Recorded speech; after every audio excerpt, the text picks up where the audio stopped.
Hello, and welcome back to the Resources Conservation and Recycling webinar program. My name is Mitchell Jones. I'm the Outreach Editor at Resources Conservation and Recycling. It's a pleasure to have everyone with us today, joined today by Kirolos. Very fortunate to have Kirolos with us today. So a few brief notes on the program before we formally begin. This is the English language version of the Resources Conservation and Recycling webinar program. We run it every second Thursday, normally at 10 o'clock a.m. Pacific time. Unfortunately, the last Thursday, there was a clash that was my fault. So Kirolos was very kind and accommodating there in this rescheduling to today. Thank you, Kirolos. So this is the English language version. We also have a Chinese language version of the program. So if you're interested in that, feel very free to check that out as well. Now, the scope of the program essentially matches the scope of the journal with equal weighting across the scope. So a balanced program that reflects the scope of the journal with no particular preference for certain scope elements is what we try to maintain. The only point that we do ask is that presenters please try to make their presentation as accessible as possible for a wide audience. This is to try to ensure that everybody can take something away from the program and to encourage multidisciplinary collaboration and such. We are all sort of working in fairly adjacent fields, and there's often a lot of overlap and opportunities for us to learn new things from each other. So that's the spirit of the program, as it were. And because of that, we essentially ask for some introductory content which touches on the fundamentals of the presentation before diving into the more technical details, and to minimize the use of jargon and very field-specific terminology that people might not understand, or to explain those sorts of terms. Registration is necessary for the program. You can find the registration links on or in the Resources Conservation and Recycling newsletter, which is circulated at the end of each month. You can also find those links on the social media pages. So the official Resources Conservation and Recycling social media accounts on X, Facebook, LinkedIn, and also YouTube. And also on the Elsevier Journal homepage. So if you visit the Elsevier Journal homepage for Resources Conservation and Recycling, you visit the About tab and you look for the webinar calendar, you will find there archived all of our previous speakers, in addition to the registration links for upcoming talks that you are able to register for. So as I say, all of our content is archived to YouTube. It's also live streamed to YouTube. So if you prefer to participate in the YouTube environment, which doesn't require registration, rather than the Zoom environment here, you're also welcome to do that. You can visit the journal homepage or the journal YouTube page, youtube.com/@RCR journal. The final point is that we do very much appreciate any feedback that you might have on the program, things that can be improved, things that are being done well, or any other comments that you might have.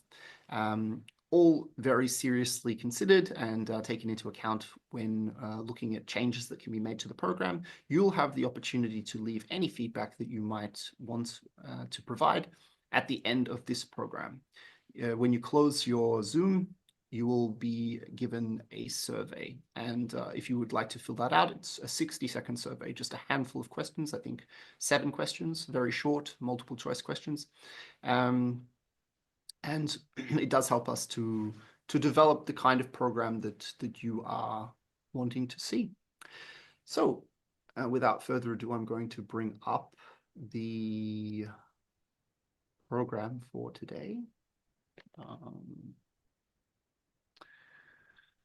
So we've had the welcome address. I'm going to provide a short introduction to the journal before I formally introduce our speaker for today, Kirolos. Then we're going to briefly touch on the housekeeping, or the administration, as it were, for how things are run in our webinars. We're going to have an approximately 20-minute presentation from Kirolos, although we are flexible with the time, so no problems there. If he needs a bit of extra time, no problem. And then we're going to have some question time, which again is flexible. If you have your questions, please feel very free to to provide them to Kirolos. We are here rather than in a podcast format or another format, so that you have the opportunity to do that. So make sure that you utilize that time if you would like to do so. And then a few brief comments on the next event, or some information on the next event, and some closing remarks. So the journal, for those of you who don't know, I hope that you all do, but the journal is Resources Conservation and Recycling. I always say that the clue is in the name. We're interested in all things resources, conservation, and recycling. The key points of the scope: systems-wide strategies, technological, economic, institutional, and policy focus, resource management practices, conservation, recycling, and resource substitution, resource productivity improvement, restructuring of production and consumption profiles, and transformation of industry. If you have any top quality research in those fields, be very sure to submit it to Resources Conservation and Recycling if you would like to do so. So for today, if we could have all communication in English, this is just so that we have a bridging language that we can use to communicate with each other. We also have closed captions available. So if you're the type of person that potentially likes to watch the recording of this webinar on the train and read the captions, or perhaps English is not your first language and you might benefit from the captions, they are there for your benefit, both in Zoom and on YouTube. If you have any questions, please feel very free to post them in the Q&A during the presentation, or also at the end of the presentation when the question time starts. Whenever you have the question, whenever it pops into your head, just put it into the Q&A. You can also upvote questions. So if you see a question there that someone else asked that you think is particularly pressing, feel very free to upvote that so that we can prioritize it. We also offer the opportunity for you to speak directly to Kirolos. So if you would like to ask your question or perhaps lead an open discussion with Kirolos verbally, we are very happy to facilitate that. All you need to do is use the raised hand reaction in your toolbar, and we can enable your microphone or microphone camera combination so that you are able to speak with Kirolos and lead that discussion. Okay, so our speaker for today, I mentioned Kirolos ABDOU. We're very lucky to have him from the University of Stuttgart. He's going to be speaking with us on the topic of Nestability, a deep learning oracle for nesting scrap prediction in the manufacturing industries.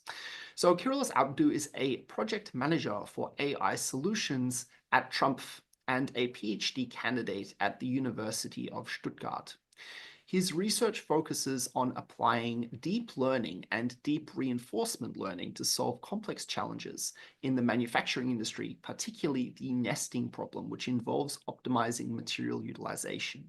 With expertise in combinatorial optimization and intelligent manufacturing, Kirolos is dedicated to bridging the gap between cutting-edge AI research and practical industrial applications.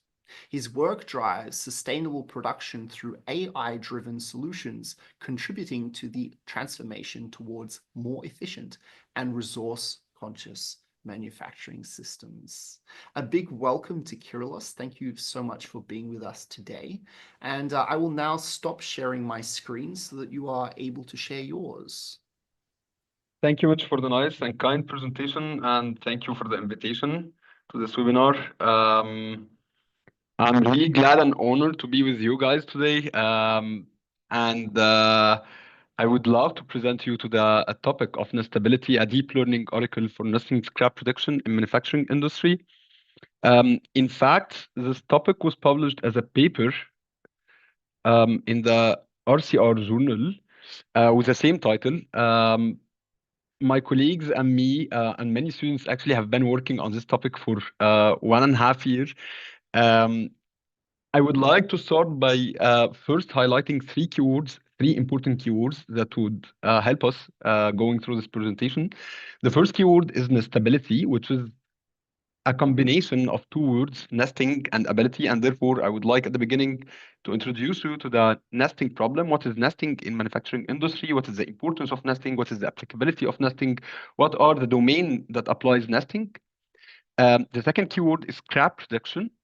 Scrap here means material waste. So I want also to highlight what is the material waste and what is the effect of optimization of nesting in the manufacturing industry and what is the impact of this optimization on the environment.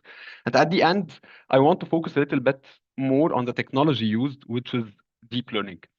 So I will start by introduction to the nesting problem itself. I will make it a little bit um, general and easy to understand. And I will start by the core manufacturing stages. So in any manufacturing industry, there exist four main stages. We first start by a raw material that goes through a creation and shaping process. In this creation and shaping process, like we get from raw material into components. Furthermore, like those components will be processed or machined using machines, and afterwards they will be assembled or joined together in an assembly and joining process. And at the end, they will be finished, or the product will be finished and be ready for a final product. Um, since I work in Trumpf, which is like a sheet metal industry, so I will give some more concrete examples about this processes in the sheet metal industry. So the creation and shaping process can be laser cutting, for example, that will be followed by processing and machining through melding or drilling. Assembly and joining in the sheet metal industry can be welding, for example. And at the end, the product will be finished through polishing and painting. At this point, the product will be a final product ready to be delivered to the customer. But the question comes, where is nesting in these processes? Nesting is a process that precedes the creation and shaping. And actually, it consists of allocating or placing different 2D geometrical parts. You can find it here. Maybe I will use my pointer.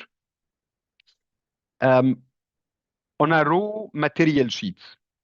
So that it would be cut or created through laser cutting, for example. So we have a sheet of raw material. We place different 2D geometrical shapes that we call parts in the most compact layout. And this is a solution of nesting, the arrangement. It's called the layout. A part actually is represented through two different contours. The outer contour, which defines the body of the part, and the inner contour, which defines the holes. And the hole plays a very vital role in the material waste generation. And therefore, there exists also a technique called nesting of nesting, which is using the spaces or like the material inside the holes of one part to nest a second smaller part inside it. In this way, we can reduce the material waste. Nesting actually is applied in different industries like the garment industry, wood cutting, or glass cutting.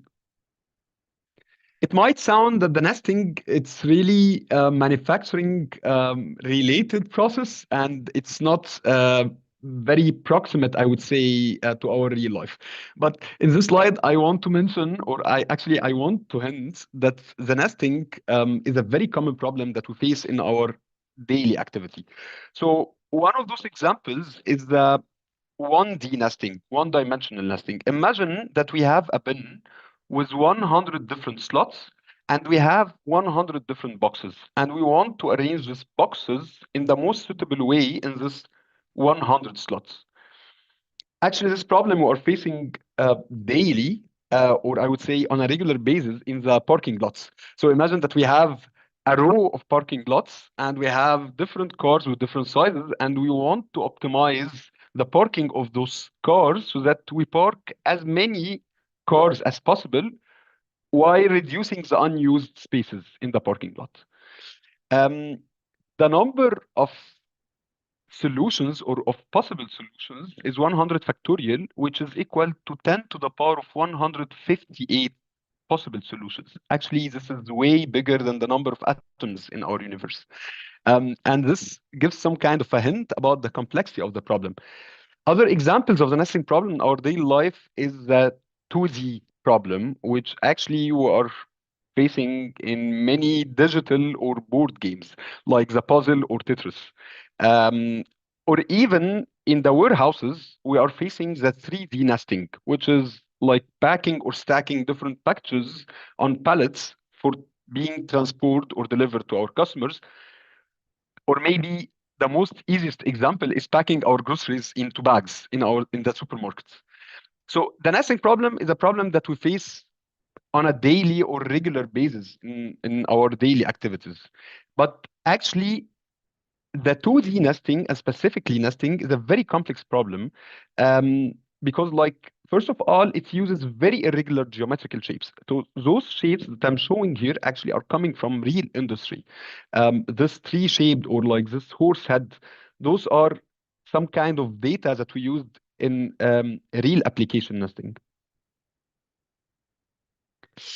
Also, nesting is a very time-exhaustive process, meaning it can take hours to nest a single sheet using parts. From computational complexity theory, it has been proven that nesting is NP-complete problem, meaning it's a problem that we cannot find an optimal solution for in polynomial time. And this also highlights the complexity of the nesting problem. The implications of nesting on sustainability actually is more focusing on the energy consumption process. So nesting produce material waste, which we call scrap. And the creation and disposal of the scrap cost us energy and cost us greenhouse gases. And therefore, like this topic has been specifically adopted by the decarbonization project with the abbreviation DECARB, which was funded by the Federal Ministry for Economic Affairs and Climate Action in Germany. To be more concrete, in 2020, the International Energy Agency has reported that the steel industry, which is a nesting-based industry, alone has contributed with 2.6 gigaton of CO2 in this year.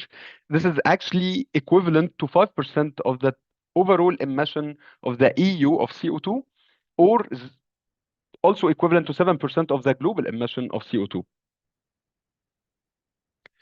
Okay, so now let's talk more about nesting scrap prediction or the nestability concept.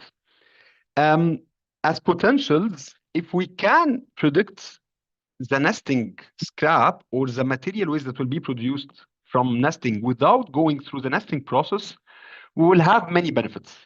I will put them into bullet points at the beginning, and then I will go through a practical example that will make this potential more clear.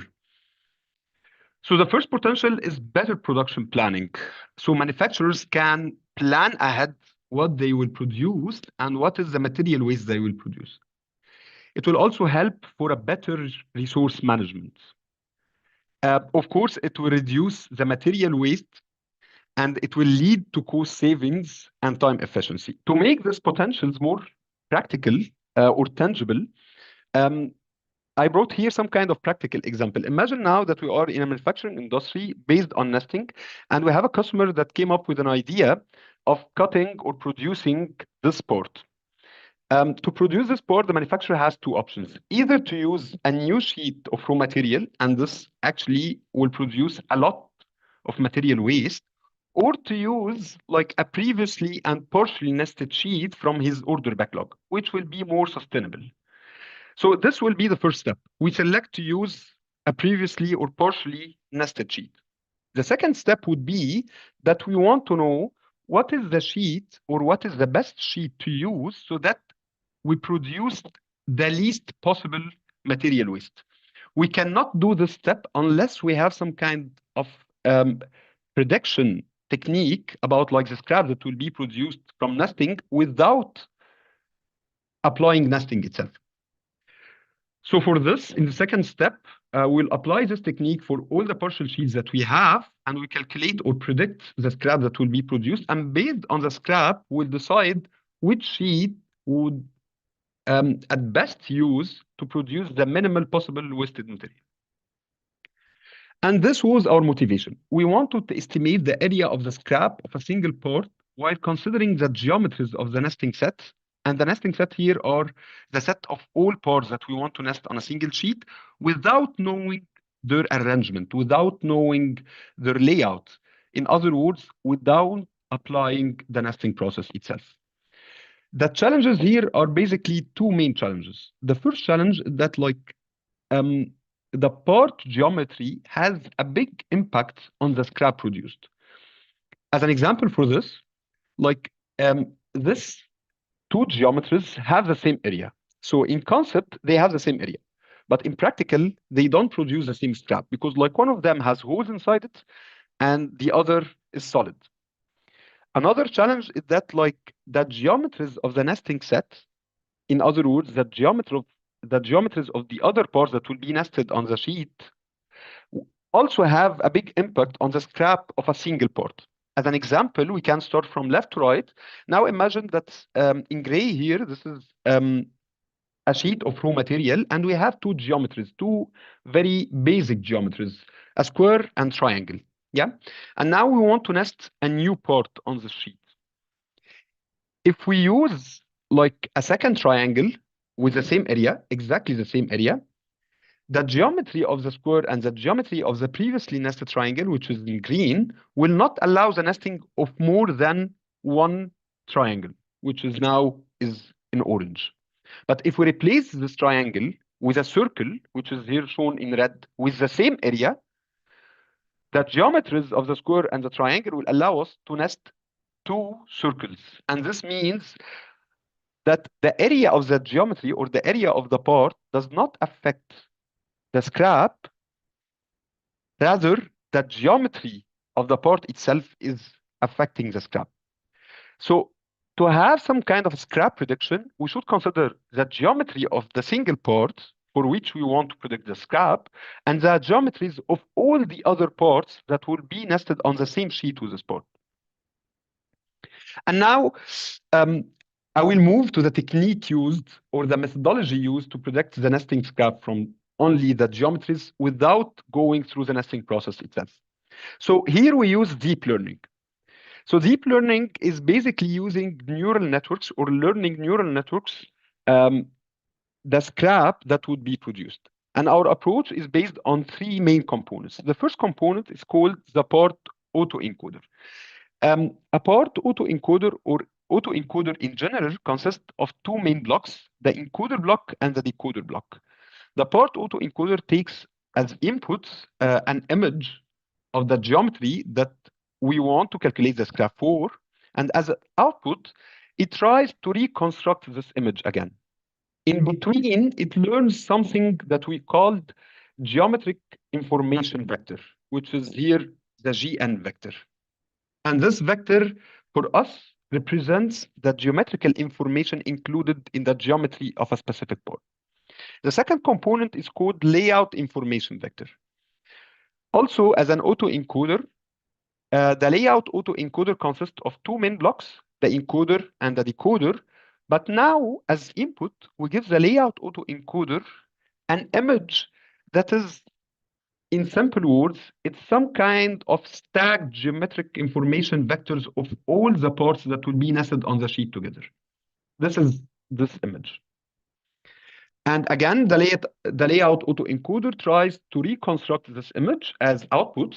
And in between, it learns a layout information vector, which contains all the information of the geometries of all the parts that will be nested together on a sheet. The last component is also a neural network component, and we have called it scrap regressor. This is a neural network that simply takes the input, takes as input the output of the part autoencoder, the layout autoencoder, and outputs a prediction of the scrap for a specific part. How these components are combined together? So first of all, we start by the nesting set L. A nesting set is the set of all the parts that will be nesting together on the same sheet. We separate this part into two main components. The first component is a specific part for which we want to calculate the scrap, which we call the part S. And the other component are all the remaining parts in the nesting set. For the specific part, we pass the image of the geometry to the part encoder, and we get the geometric information vector of the specific part. This is the first input to the scrap regressor. For all the other remaining parts in the nesting sets, we pass those parts or the image of those parts image by image to the part encoder again to get the geometric information vector. Then we sort this geometric information vectors with a lexicographic sorting. And this is really important because actually in nesting, the order of the inputs, the order of the parts is not important because like the nesting engine or the nesting software itself decide the order of nesting of those parts. So we want to make sure here that our algorithm is indifferent to the order of parts that are coming as inputs. As a second step or a following step, we do some kind of a padding, meaning that we say that we have a limited number of parts that we want to pass to the layout encoder. And if the incoming parts are less than this specified number of parts, we do a padding, like we fill all the other parts with zeros. We mentioned that those parts does not exist. And we construct this image, which then will be passed to the layout encoder to generate the layout information vector. Again, as I previously mentioned, this layout information vector contains all the information regarding the geometries of the parts that will be nested on the same sheet with the specific part. Additionally, as other or extended inputs to the scrap regressor, we are using the area of the specific part, the bounding box width of the specific part, and the bounding box length of the specific part. All those information are combined together and passed to the scrap regressor as an input, which by its turn predicts the scrap that will be produced of this specific part when nested on the same sheet with those other geometries. Now we come to a more critical point, which is like the data used for the learning procedure. If we take like a closer look on the scrap regressor learning, we'll find out that we need some kind of a loss function of an evaluator. And we also need some kind of a ground truth scraps from which the scrap regressor can learn the produced scrap. And this means we need labels. We need ground truth scraps. This is actually a very complicated procedure because like nesting, as I said before, it's a very complicated process, takes a long time. And defining the scrap related to each part is also very confusing. In principle, we have three types of scrap. First of all, this is the layout, which is shown or actually limited by the blue lines here. And all the remaining white area on the sheet, those areas are not considered as scrap. Rather, they are considered as reusable sheets. So first of all, we do some kind of trim-off cuts. We take away all the unused material that can later on be used for nesting. And then we divide the scrap of each part into three different criteria.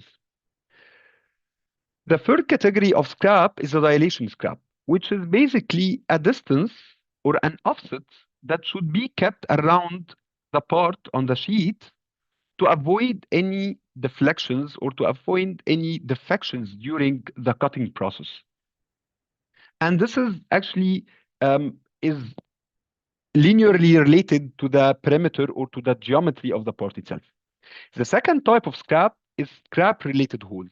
As I previously mentioned, the part can contain holes, and the area inside those holes may or may not be used by other parts for nesting. If the area is not used by other parts for nesting, which is then here in this picture is shown in dark yellow, those areas should be considered as scrap, as material waste. And finally, we have the grid scrap, which is all the other remaining area in the layout that has been produced by the placement of all the parts in this layout. So dilation scrap is related to the geometry of the specific part. Scrap related holes, this is something complicated because like we need to understand which part is nested inside the hole of which. And finally, the grid scrap is also related to the geometry of the part. So our main task to solve this dilemma is to find which parts have been nested inside the whole of other parts. For this, we have developed a new technique called the free body representation, where we have abstracted the geometry of every part with only the bounding box of the outer contour and the bounding box of its inner holes. And then we did some kind of a check whether the bounding box of the outer contour of any parts exists or is located inside the bounding box of any holes of other parts. In such way, we can get to know which parts have been nested inside the holes of other parts. And therefore, we can calculate the scrap-related holes, and we can calculate the overall scrap for each single part. This will be used as scrap label. This will be used as ground truth for the scrap regressor to learn a prediction about the scrap produced by a specific part. For the results, actually, we achieved very good results. We achieved an accuracy, or I would say it, in other words, we achieved a mean absolute percentage error of 24.8%, which shows that actually our scrap regressor, in combination with the layout encoder and the part encoder, are very accurate to predict the scrap produced or to estimate the scrap and material waste produced by a specific part.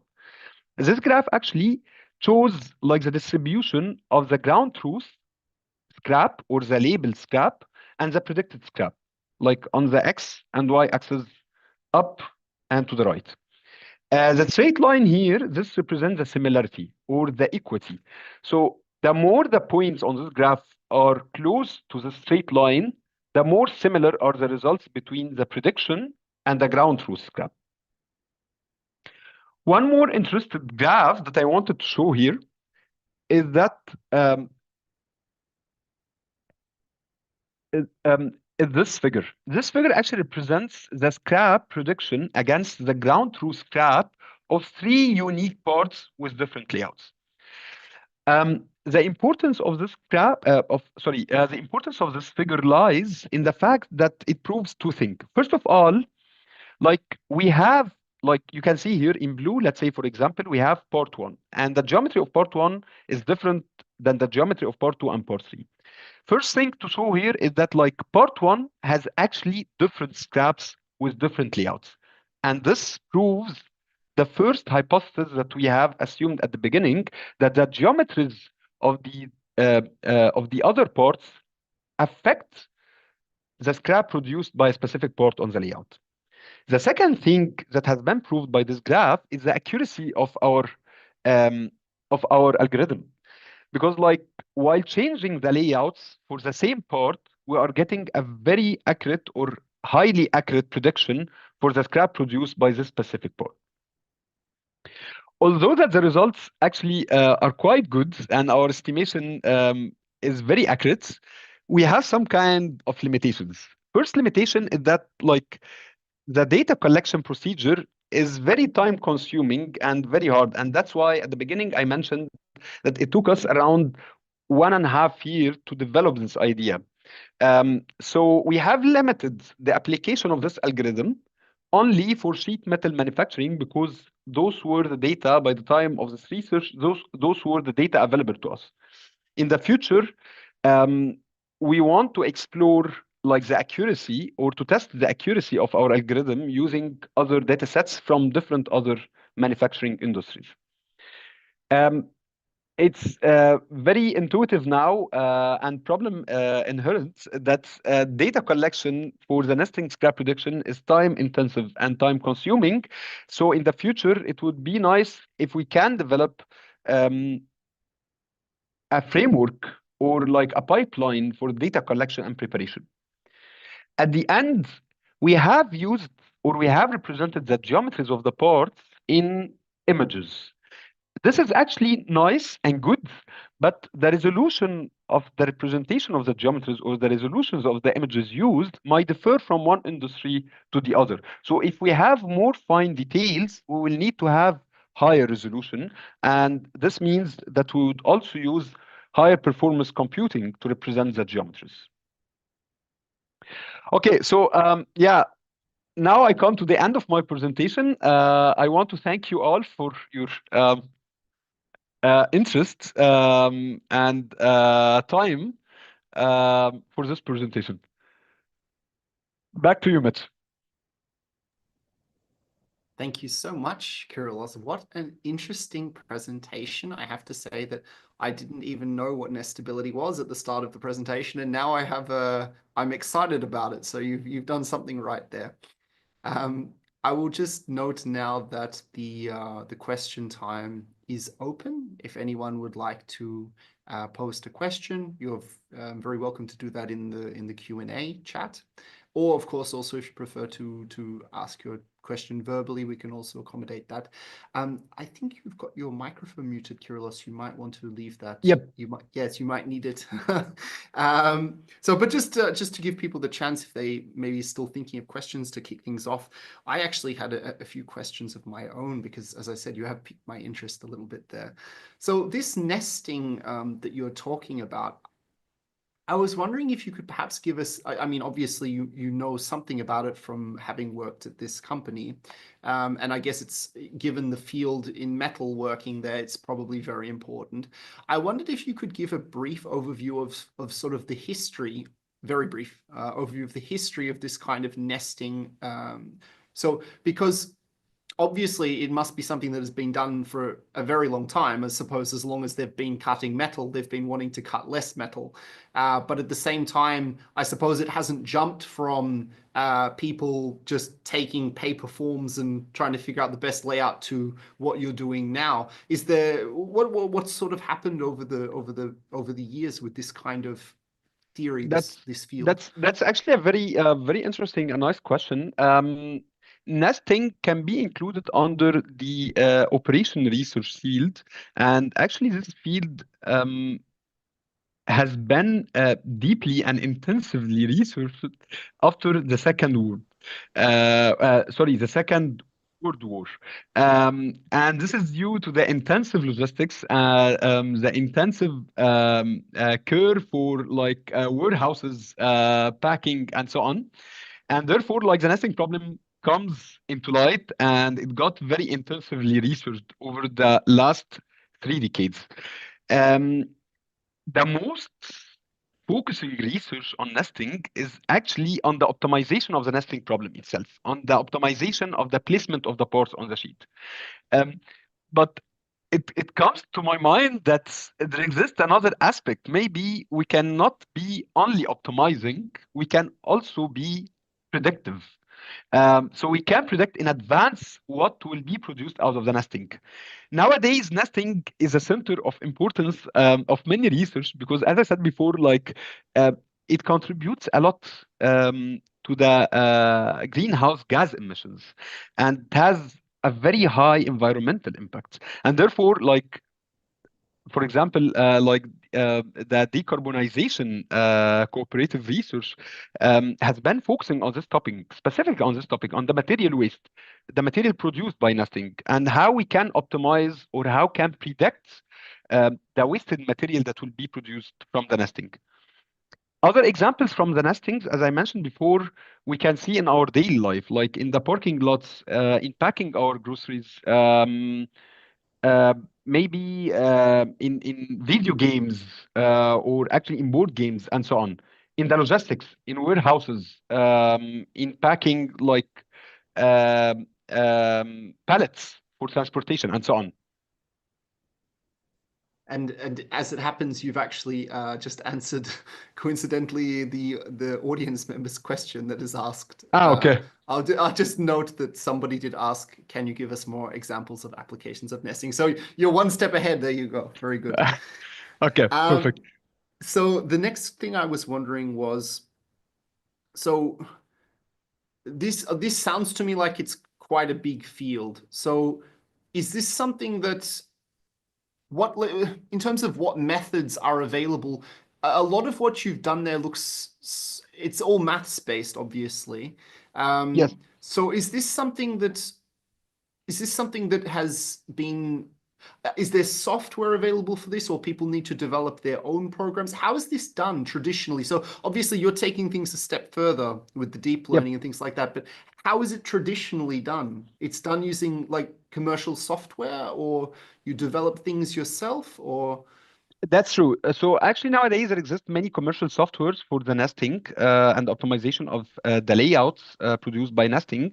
But actually those softwares are basically um, either using meta heuristics or heuristics. But in practical, I would say even by using the most sophisticated commercial softwares, people need to adjust the resulting layouts by their own hands at the end, because like this is very complicated and very complex procedure. I mean, like there exist, of course, like many other complications to the nesting, and you can imagine that as human, we have our own preferences in the production than the software. So even when using the most sophisticated and developed commercial softwares, people usually afterwards adjust the layouts by their own hands. I see. So for somebody, so say we're talking to an audience now that doesn't know a lot about AI, doesn't know a lot about deep learning. What would you say are the key differences between this deep learning approach and the traditional commercial software, which I suppose is maths based or some kind of. Um, so as I said, the commercial softwares are using heuristics and meta heuristics. And for those who doesn't or who do not know heuristics, or it doesn't sound anything useful for them, I can make it simple by saying that heuristics are some kind of rules. So we as human, we understand the solution of every problem as a set of rules. And heuristics is developing the right set of tools to solve a problem. Meta heuristics is the combination of different heuristics together with a search approach. So basically, what heuristics and the meta heuristics are doing is that they are defining a set of rules that find an initial solution, then evaluate the solution, and by means of this evaluation, they decide whether this solution needs more improvement or not. And this goes actually in improvement cycle, or I would say in an improvement loop. And this is in science or in our research field, it's called search-based method, meaning that we are searching for the best solution possible out there. Of course, we cannot always achieve the optimal solution, but we can find a good solution. Yeah. What deep learning is doing something a little bit different. So deep learning is statistical based methods that are learning out of historical data. So as I mentioned in my presentation, we need to prepare some kind of a data. In the deep learning, it might be supervised learning, meaning that we have some kind of ground truth solution to the problem that we have. In our case, the problem is to predict this crap. So we should have some kind of ground truth or like labels for this crap. And we use statistical methods to learn out of this data what would be the scrap or to predict what would be the scrap. The difference is um, can be, I would say I can categorize the difference in two main categories. First category is that like it's not search based. We don't do improvement loops or improvement cycles to find the best solution out there. Instead, we find the solution all at once. At a single point, we find the solution by calculation. That's the first difference. Second difference is that like we don't find an accurate solution, we find an approximate solution. Yeah. In the case of heuristics or meta heuristics or commercial software, they are finding a good solution, but they are not finding the optimal solution. In the case of deep learning, it's very similar, but a little bit different. We say that we find an approximate solution, but we don't find the exact solution. Because, like, of course, we know the optimal solution beforehand, such in the case of supervised learning, that we have ground truth and we have labels beforehand. And the approximate solution would be better or worse than what you would achieve through the other approach? It's really dependent on many things. First of all, it's dependent on the problem. It's dependent on the data collected. And for deep learning and AI, data is a keyword. I mean, like this is a very important key for the solution that we want to achieve. If we want to achieve a more generalized solution that can perform well on different use cases, we should collect the right data, the correct data, and like a big enough data for this learning procedure. And this is the key for the statistical method that we use in the AI. In the commercial softwares, we are not interested at data at all. We are more interested into the problem instance itself that we are facing. Because like actually we are finding solution incrementally by doing improvement loops and so on. So when you're referring to these data sets, what kind of size data sets are we talking about? You said big data sets. Are they, maybe you can sort of give some indication of the quantification of the data sets?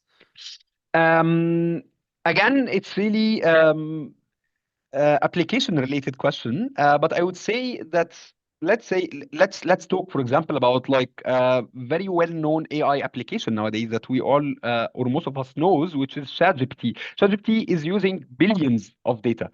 In our use case, for example, because like this is a very specific use case and a very new and novel use case as well. For 1.5 year, we could have only collected around 12,000 points or data sets points. So of course, like if we leave the nesting engines to generate more layouts and to generate more data, our solution will be more and more better.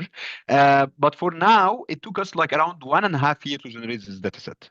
But you can imagine if we achieve the billion data sets that have been used in the ChatGPT, what would be the resonance of this data set on the application itself and on the results?